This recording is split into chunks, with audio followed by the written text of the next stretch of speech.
Hey everybody, welcome to Transform Wellness. Thanks for joining us. I'm your host, Pete Wisniewski, and this is our third installment of the series where we help you transform your practice, patients, and healthcare by adding functional medicine services based on how your patients are adapting to stress. In case you missed any of these sessions, you can easily find the replays at transformwellness.org in the schedule, and we welcome you to invite colleagues to listen in on these webinar sessions and join the conversation. Today, we have Dr. Ronda Nelson joining us.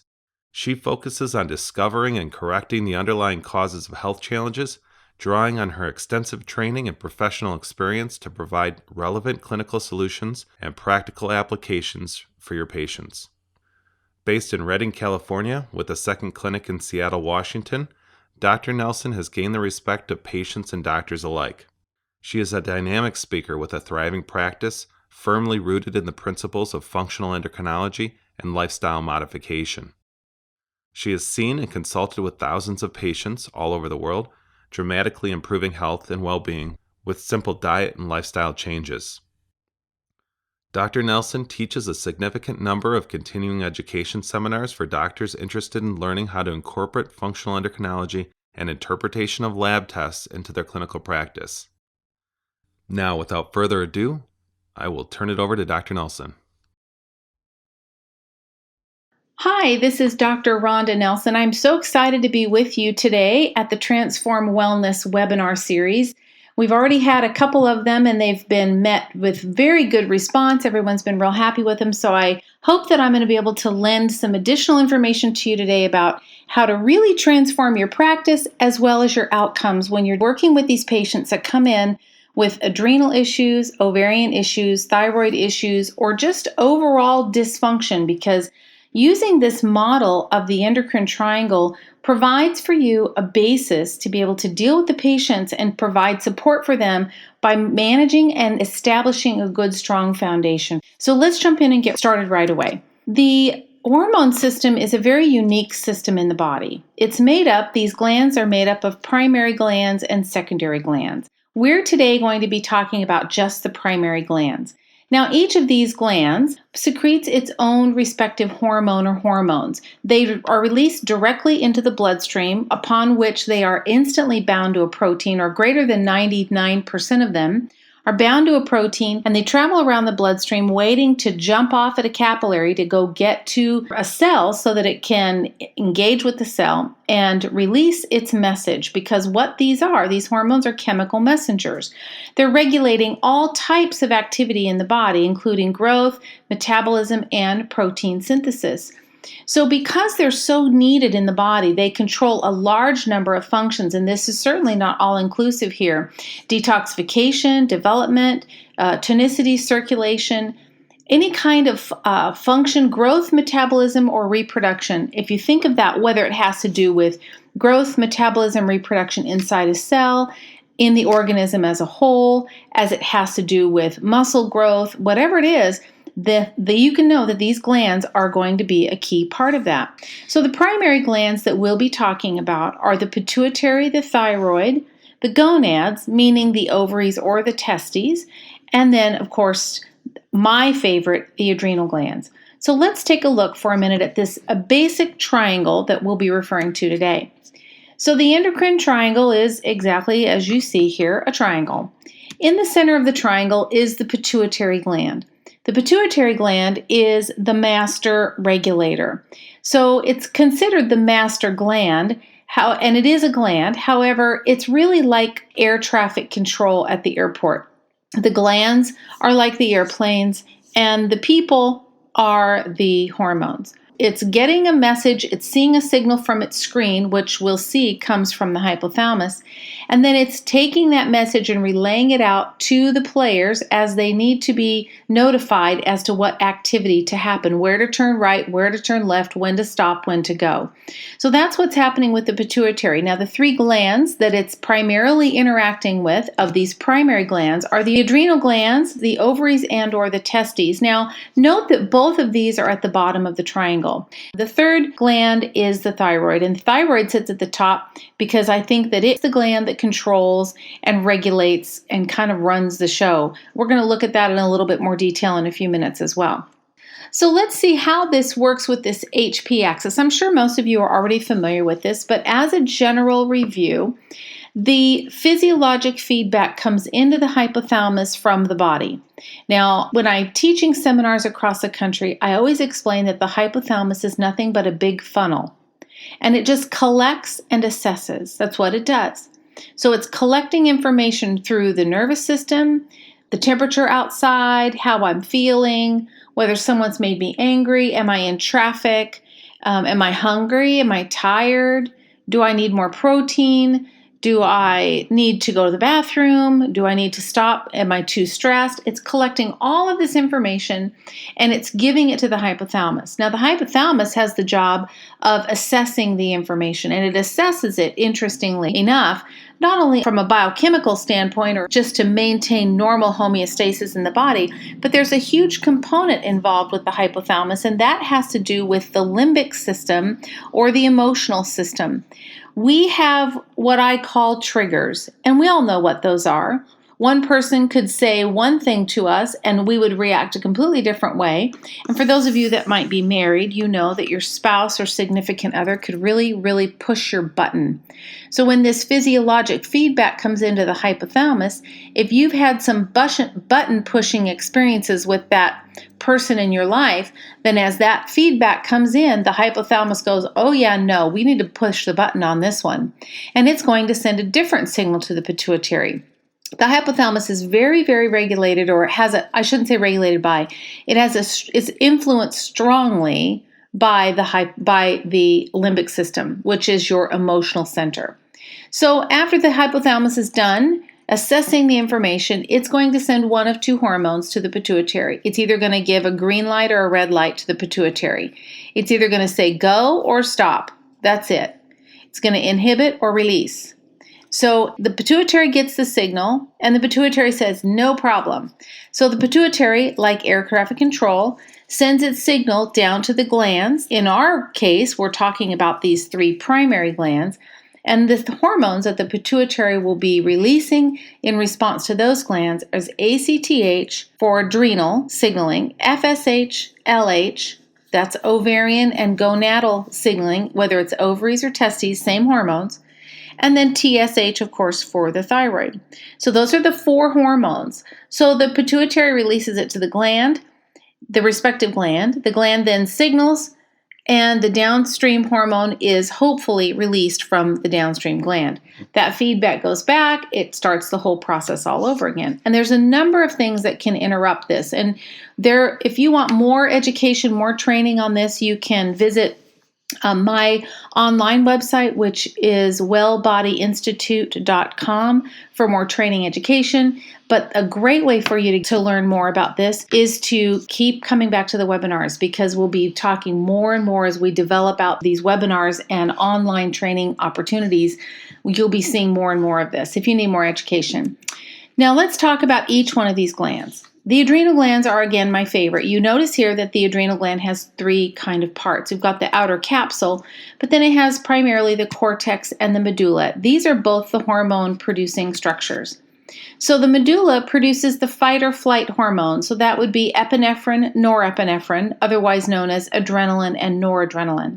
The cortex produces cortisol, the androgens, aldosterone. DHEA is also produced by the adrenal glands. Those are the hormones that are produced that are regulated by the hypothalamus and the pituitary with CRH and ACTH. Now, the roles of cortisol are numerous, and I couldn't even list them all in here, but I did give you a few. There's actually 2 slides full. Cortisol has a direct relationship with insulin, and I have found clinically, this is just a clinical tip for you, but I have found clinically that when I have a patient that comes in that's got some adrenal disruption, that if I can stabilize and balance their blood sugar, I will almost always get an up to 50% improvement in their baseline energy. energy because their blood sugar's not rocking and rolling around all the time. We've got insulin, very stable, blood sugar, very stable, and mood and emotions and energy will not be rocking. They won't be bouncing around. They won't have a high and then a low, and then a high and then a low. So cortisol has a strong relationship with insulin. Stabilizing their blood sugar is crucial to allow these adrenal glands to heal and allow cortisol to be more effective at what it does. Cortisol stabilizes blood sugar through the gluconeogenesis, which is the formation of glucose from food sources, food items that we put in. Keeps the cardiovascular system in check, immune system as well. Helps with metabolism of carbohydrates, fats, and proteins. It promotes the mobilization of fatty acids from adipose tissue. So for a normal person with normal cortisol levels, which I don't know that there are very many people who have normal cortisol levels. There are very few. Once in a while I'll get them, but not very often. But they're going to have a greater chance of having a better weight, a better distribution of fatty acids in the adipose tissue. They're not going to have heavier, thicker thighs, thicker through the middle. They have that mid-central weight gain. When cortisol is in balance, you're going to see a very even distribution of fat, of adipose tissue on the body. It also regulates arterial wall contractions. So as a general rule, this is not diagnostic in any way, but as a general rule, low cortisol is going to correlate with lowered blood pressure, and the converse is true where higher cortisol levels can cause or contribute to higher blood pressure. Cortisol regulates sodium and potassium in the fluid, increases synthesis of glycogen in the liver, helps with short-term memory storage. So again, there's that link with the hypothalamus and the limbic system. Very important for bone metabolism. So if you have a menopausal woman who's struggling with osteoporosis or osteopenia, check her cortisol levels first. That's very important. And it does help maintain healthy thyroid function, as well as keep gastric secretions moving. Sometimes for the patient who comes in and they have insomnia and weight gain and constipation, we might think thyroid, but it just as easily could be adrenal and the inability of the adrenal gland to produce cortisol. So some of the effects of prolonged stress, which are going to have an adverse effect on cortisol, effects can be broad. And again, I didn't put them all in here, but we will see dysregulation of the sex hormones. That's one of the primary things that we'll see. Irregular menstrual cycles as a result of that dysregulation, infertility, libido issues, some depression and anxiety. I have found over the years that almost always when you have panic attacks or depression, anxiety, that if you go at it from an adrenal standpoint, you will almost always be able to help support that patient and get them over that. If you don't completely resolve it, you'll at least be able to provide a good amount of support to help them have more success in being able to manage that. So stress weakens the immune system. Again, you can see here's the link with the thyroid, causes thyroid dysfunction.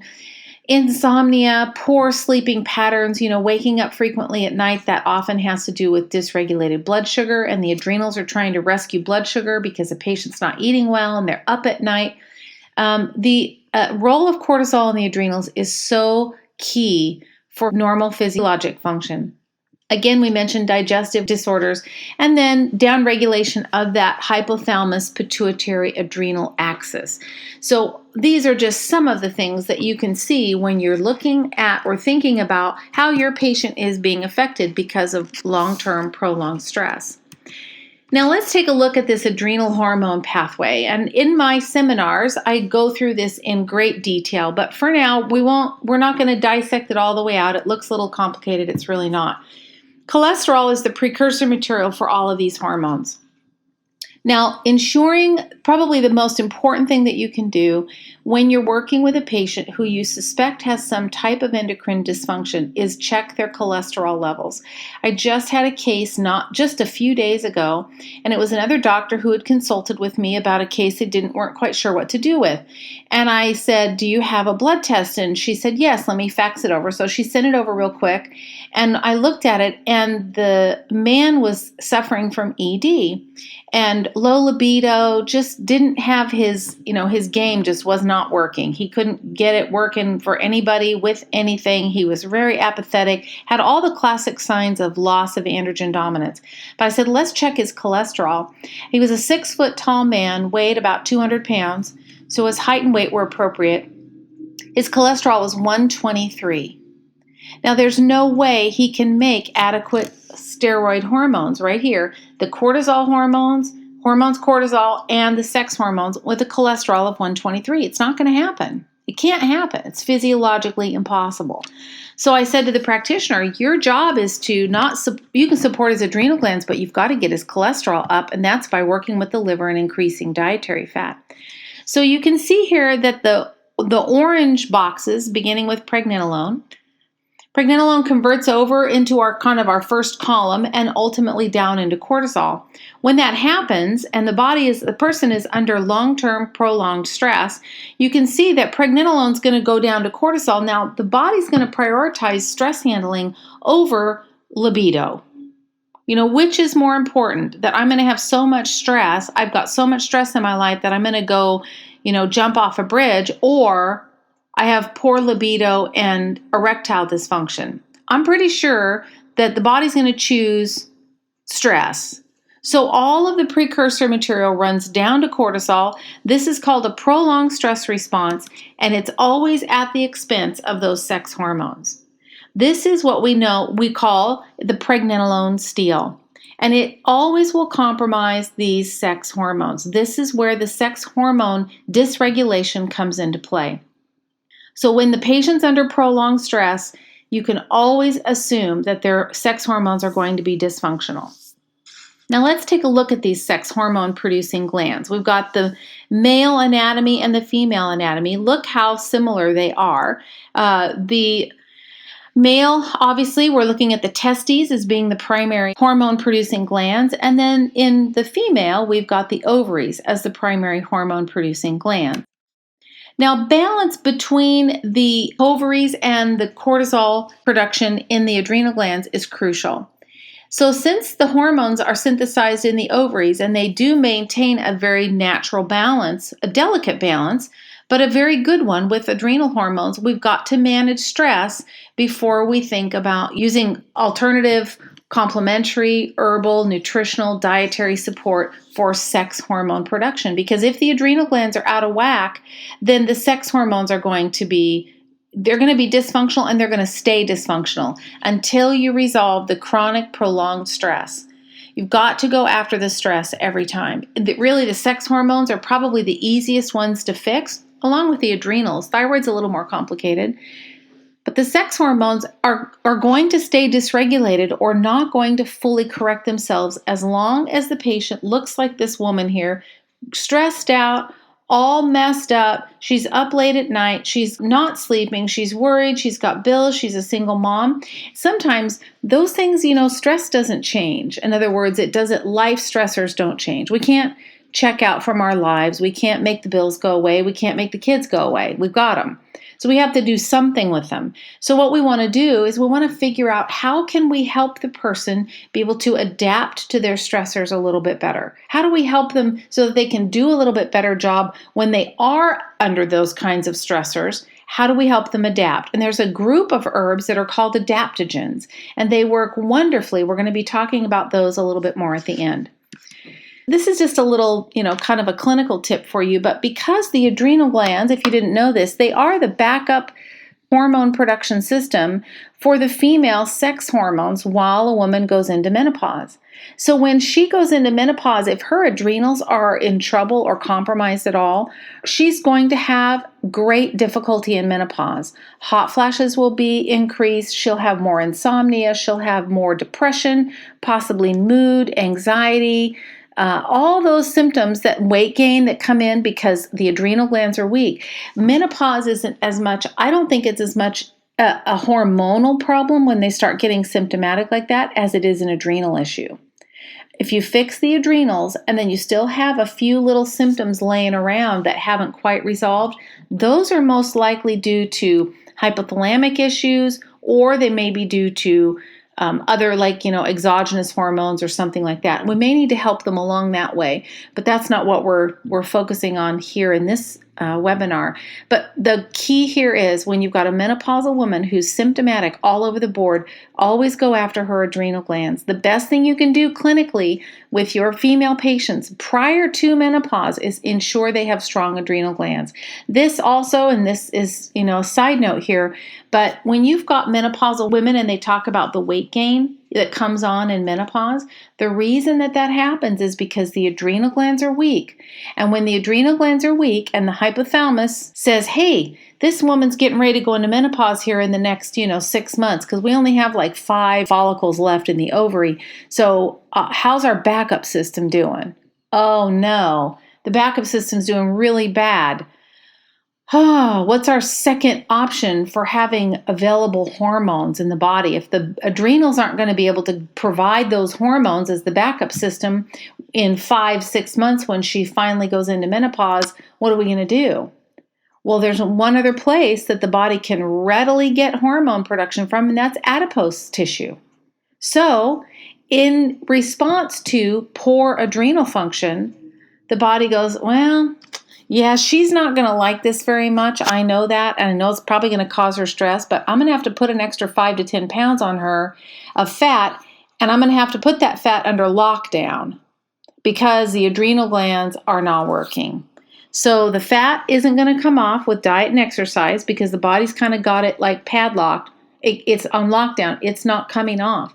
So women that try and get rid of their, menopausal little belly pooch that they get, that lower abdominal collection of fat, it isn't going to come off because it's there because it's really their backup hormone production. So the best thing that you and I can do clinically is make sure that their adrenal glands are very strong when they go into menopause, because otherwise we're going to end up with these dysregulated hormones. You can see the prolonged stress response, and those hormones get dysregulated, and then the only thing the body has to do is to provide another source of hormone production, and that's through the adipose tissue.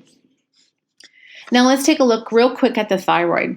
The thyroid is an amazing gland, and this is why I chose to do this online training course, because there's no one that's really diving into most of this and all the deep kind of technicalities of the thyroid. It's not a difficult gland to fix, but I will tell you that you're not going to be able to correct it until the adrenal ovarian base of the triangle is a little bit more stable.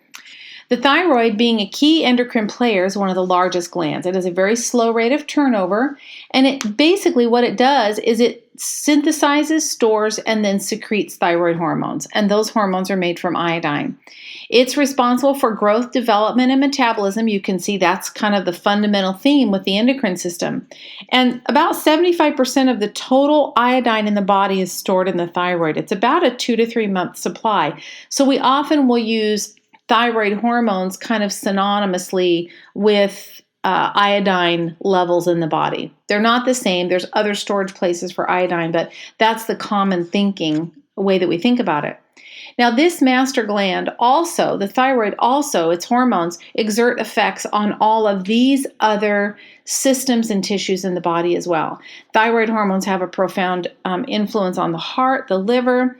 They're very involved with the adrenal glands. They help to regulate and have an involvement with blood sugar stabilization, bones, mineralization, parathyroid, iron and anemia issues. For sometimes patients that are chronically anemic, they can't get over the anemia because they are in a hypothyroid state. Skin, digestion, the sex hormones, and then the glands in the brain. So the thyroid hormones do play a pretty significant role overall in the body.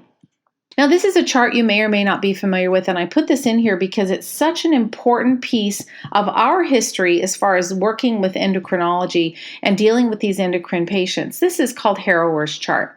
Now, Henry Harrower was a young man. He was born in 1883, and he was a pioneer in the study of endocrinology. He died in 1934 in Glendale, California, and Royal Lee, who was actually the founder of Standard Process, had a very close relationship with Henry Harrower. Henry was an endocrinologist. He actually opened the first endocrinology clinic in Glendale, California, in May of 1924, which is fascinating. Up until that time, endocrine glands, and even in 1924, how they referred to the hormones themselves is that they were a bit mysterious, And in Harrower's work, he would cite that we know that these have these internal secretions, they called them. They referred to hormones as internal secretions. And these internal secretions were, we don't quite know how they have an effect in distant parts of the body, but we know that they do. So in 1924, 1930s, they didn't have any idea about mechanisms of the cell and cell receptors and proteins and transcription. They didn't have any idea about any of that. So he really was kind of the pioneer. He pulled a lot of this endocrinology information together. And his work is published, it's called Practical Endocrinology by Henry Harrower. You can find it online, or you can purchase it as well. I highly recommend it if this is something that you're interested in. So what Henry Harrower came up with was what he called the pluriglandular theory. His research centered around how the glands interacted with one another, which is why he created that chart that I showed you a few minutes ago. What he found over and over and over again was that none of the glands worked independently from one another. They were all working very closely together. Now, this pluriglandular or multiglandular theory was very strongly rejected by the medical community. And I just saw not too long ago an article on PubMed, and it was titled something like Henry Harrower and the Turbulent Beginnings of Endocrinology. And the PubMed article slammed Henry Harrower. And the last line of the abstract says, that the medical community is still fraught with these, this is my interpretation, but, these alternative practitioners that keep using herbs and glandulars and all these other things to try and fix the body when, Henry Harrower didn't have it right, and it was a turbulent beginning. He did not have it right, and we in the medical field, we know exactly how it works. It was a laughable read, laughable. You read it and you just go, I can't even believe they're saying this. But he was convinced that there was always multiglandular involvement. However, the medical community said there was only one single cause. It was either the adrenals, the thyroid, the ovaries, the whatever it was. There was a single cause, and Harrower said no. So he didn't give up. He kept going and going and going, and he actually confirmed, finally, that a gland will be involved in every case. Now remember, I said in the beginning of the webinar, we have primary and secondary endocrine glands. Primary and secondary. The secondary glands, he's also talking about here. So don't misunderstand what I'm saying. I'm not saying that the adrenals, the gonads, and the thyroid are involved every time. They are often, but it may not be every time. What if it's a pancreas? What if it's the liver? What if it's the stomach? The stomach produces hormones. The small intestine produces hormones. But Harrower found that a gland will be involved in every case of dysfunction in the body, period. Hypothyroidism never occurs alone. In his example, he said the other glands have already reacted to the dysfunction and have become themselves dysfunctional, trying to offset the shortcomings of the primary gland that's in trouble, in this case, the thyroid. So here's Harrower's chart again. So let's look at this. In the middle of his chart is the thyroid. So he says that the thyroid is kind of the core in his drawing. Well, I think we probably could have pulled this around and we could have put the gonads in the middle and the adrenals in the middle. It wouldn't have really mattered. But the point is here that the thyroid has 5 primary stimulatory relationships. The first one is to the gonads. So the thyroid, you can see the solid line that exits out the left side of the thyroid there and goes over down to the gonads, that being either the ovaries or the testes.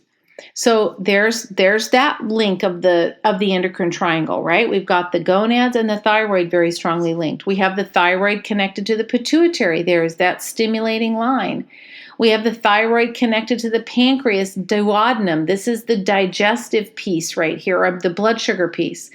So the thyroid's very strongly connected there. We also see the line from the thyroid to the adrenal medulla. That's that fight or flight response. So when chronic long-term stress keeps going on over time, it goes on and on and on and on, the patient is really just living on adrenaline. They just have adrenaline surges all day long. Oh no, I got a call from the school. Oh, I have this certain patient coming in I don't want to see. Oh, my boss just called. My car broke down. I don't have any money. The bank called. I'm overdrawn. Whatever it is, there's this constant surging of this adrenaline, and the relationship between adrenaline and cortisol that keeps the thyroid really kind of submerged. It keeps it under functioning. It keeps it in a less than optimal state. And then the last primary relationship the thyroid has is with the liver. So when we're looking at the thyroid, we know we've got to address all of these things. We have to address adrenal function, we've got to address ovarian function, blood sugar function, and liver. When Henry Harrower decided that he was going to, work on this pluriglandular and begin to give it to the medical community, he just didn't have quite the right way to explain it. So here's the triangle that I've drawn out for you. Now I'm going to show you a quick video of me. I'm at my whiteboard in my office, and this is how I explain this to patients, as well as how it makes a better visual for you to be able to see how these hormones work together. All right, now we're going to talk about the endocrine triangle. I'm going to draw this out for you because it's such a great visual way to have a better understanding of how these three glands work together. So we're going to talk first about this situation of this endocrine triangle by drawing a triangle. Now we're going to look at this as an equilateral triangle, all sides being equal, as straight as I can get it. So these 3 points in an equilateral triangle, all points have the same angle.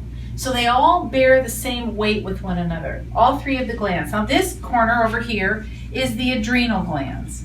And these, as you know, are a pretty important part of the endocrine system, so being our endocrine triangle. Over here, this is the sex hormones, or the gonads. Now the gonads, I see mostly female patients, so I'm going to put ovaries here.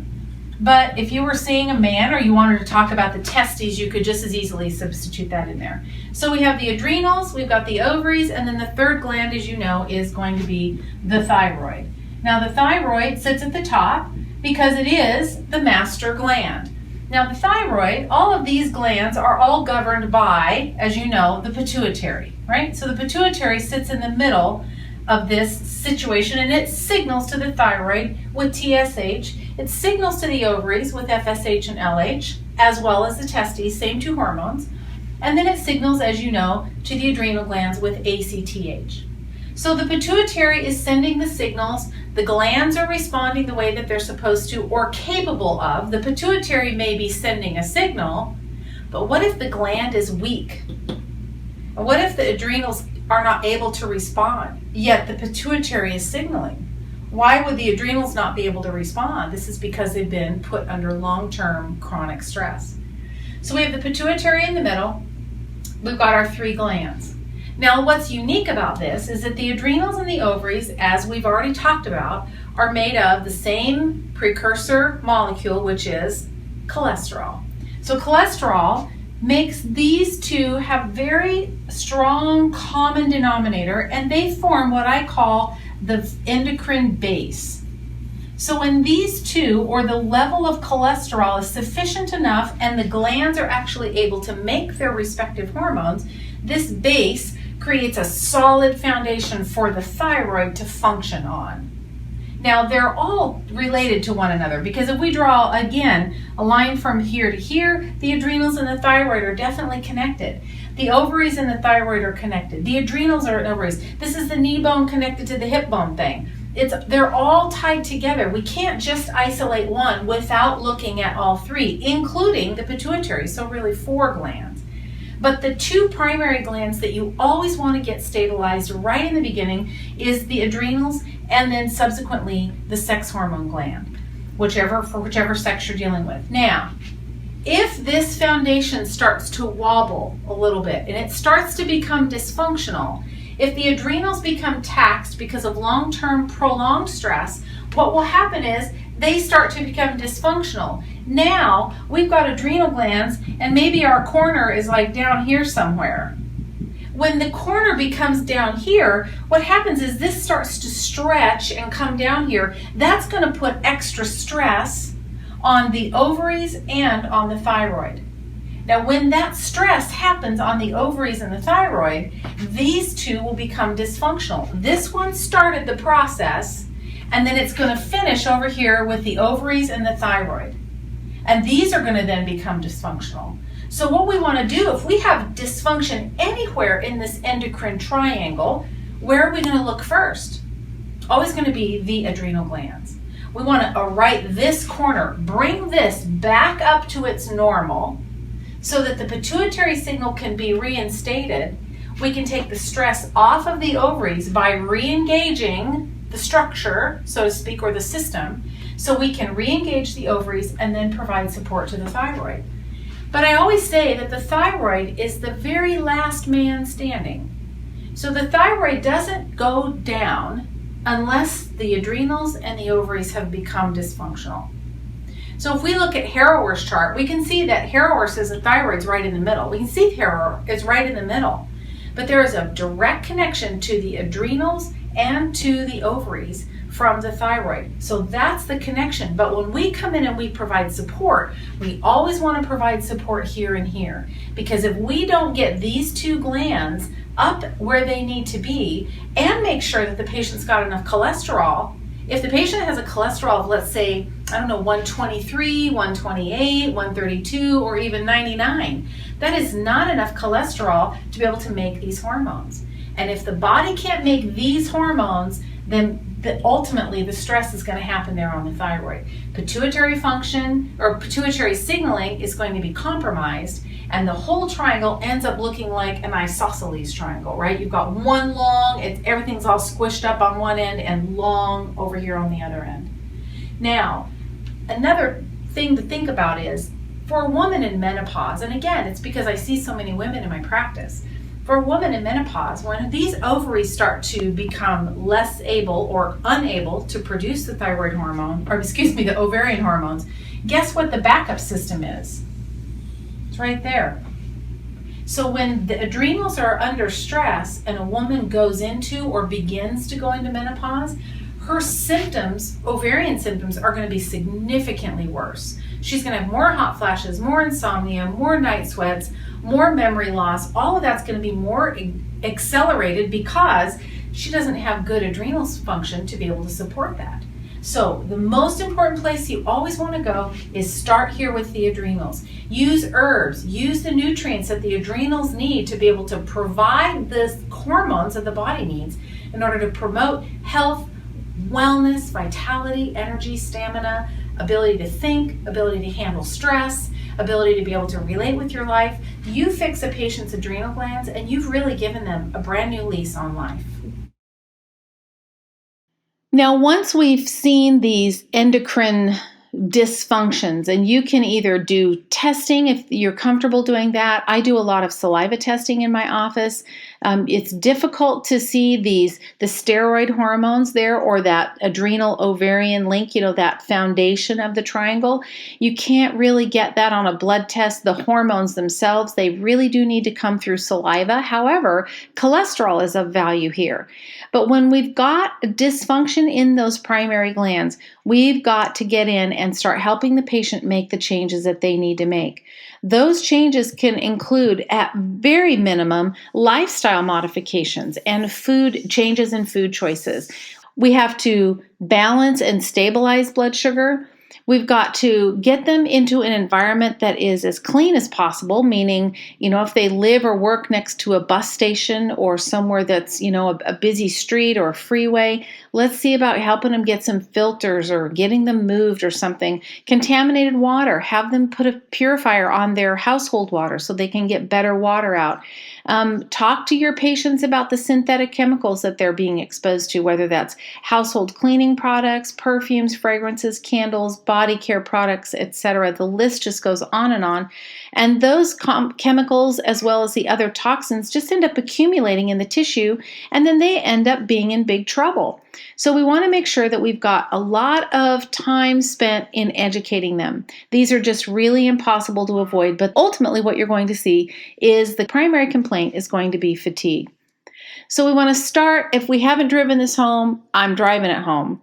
You always start by supporting adrenal functions. The sex hormones will start to normalize. We may need some additional herbal or nutritional support that we can add to restore full function. And I usually will even give them a little bit of gentle thyroid support as well. But remember that Harrower had that direct link between the thyroid and the liver. So liver detoxification is very, very important. Doing a purification program of some kind to ensure that the phase 1, phase 2 in the liver is working is just beyond important for the endocrine system. It's got to happen. So the herbs that I like to use are, to start, the adaptogenic herbs, because many times the reason the patient got in this situation is because of stress most often. Ashwagandha, eleuthero, rhodiola is a wonderful herb, schizandra is a wonderful herb, or Korean ginseng is a wonderful way that you can choose to help them have a little bit better adaptogenic capabilities. One of my favorites is actually the ashwagandha. I pair that with an adrenal restorative herb, which is called Rehmannia. Now, Rehmannia or licorice will work, either one. And you could even put ashwagandha, Rehmannia, and licorice together. If you do your own liquid blending, you could find an herbal combination that has those, but those are my 3 absolute favorites. And they will cause those adrenal glands to repair and restore very, very quickly. When we use synthetic nutrients or other products, we end up using them like a crutch. As long as the patient's taking them, they feel better. But when they're not taking them, then they start to slide back down again. The wonderful thing about using herbs is that herbs are so restorative. They will actually restore the adrenal gland. They will help the body be able to adapt to the stressors. So the patient doesn't have to take them long term. We want to get in, get it fixed, and then get out. So other considerations that you might throw in would be a gentle thyroid support, as I mentioned. That's important, but ensuring they have strong, good hydrochloric acid production, that upper digestion is working very well, liver detoxification, whatever it is that you use for that, make sure that you're really putting a good emphasis on liver detoxification, management of their blood sugar levels. And then, of course, last on the list, but definitely not least, is supporting adrenal health. If your protocols are real broad, you're giving them 20 things, because I'm going to give you 4 things for the thyroid, and I'm going to give you some herbs and this and that for the adrenals, and then we're going to go over here for the ovaries, and we're going to give you some adaptogenic support, and you're a guy, and maybe we're going to give you some tribulus, and you end up giving them so many things. The poor body just goes, Ma, I don't know what you want me to do. Do you want me to point left, right, north, south? Where do I go? You're giving me too many instructions. Better to keep your protocols concise and simple. My rule of thumb is I don't like to develop a protocol that's working on more than 3 things at a time. 3 is my max. I'm very focused and very precise about my protocols.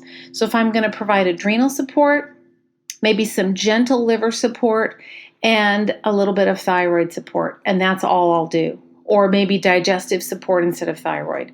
But I'll only pick 3 things. You can't rebuild Rome in a day. So when you're making those protocols, just make sure you make them as concise and to the point as you possibly can. Once you've got your protocol put together, then you give it 2 to 3 months and allow the body to start to heal and respond while they're making dietary modifications and lifestyle modifications. They'll start to notice that they feel better, and then you check in with them. You can use the EndoBalance software is a wonderful tool for you to be able to use to track and chart their progress. If you have any questions about that, you can go to the Transform Wellness site. You can send me an email. You can email us at Transform Wellness, and we'll be happy to help you answer any questions about that.